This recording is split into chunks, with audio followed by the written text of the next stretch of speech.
കരിയിലക്കുളങ്ങര ശ്രീ കൈലാസപുരം ശിവക്ഷേത്രത്തിലെ ശിവരാത്രി മഹോത്സവത്തിന് തുടക്കം കുറിച്ച് കൊടിയേറ്റ് നടന്നു. നിരവധി ഭക്തജനങ്ങൾ പങ്കെടുത്തു. കരിയിലക്കുളങ്ങര ശ്രീ കൈലാസപുരം ശിവക്ഷേത്രത്തിലെ ശിവരാത്രി മഹോത്സവത്തിന് തുടക്കം കുറിച്ച് തൃക്കൊടിയേറ്റ് നടന്നു.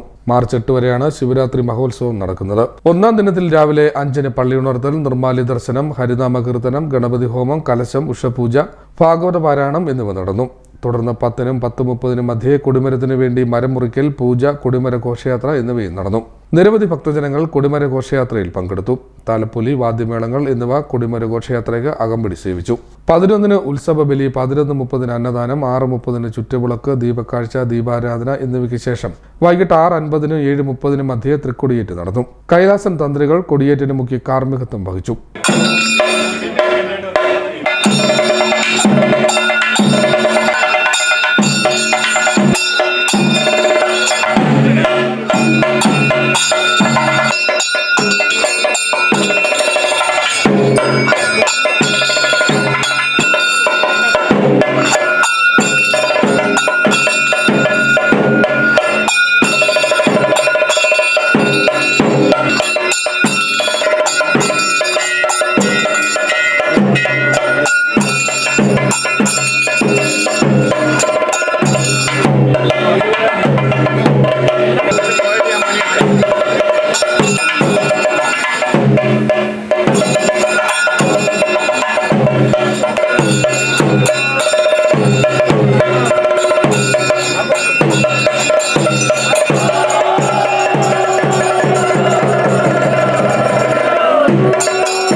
സോപാന സംഗീതം, തിരുവാതിര എന്നിവയും നടന്നു. ഉത്സവ കമ്മിറ്റി ഭാരവാഹികളായ Radhakrishnan, Sathyan, K Sujith Kumar, SS Biju, Arunanand, Santhosh Kumar, D Biju എന്നിവർ ചടങ്ങുകൾക്ക് നേതൃത്വം നൽകി. CDNet news, Kariyilakulangara.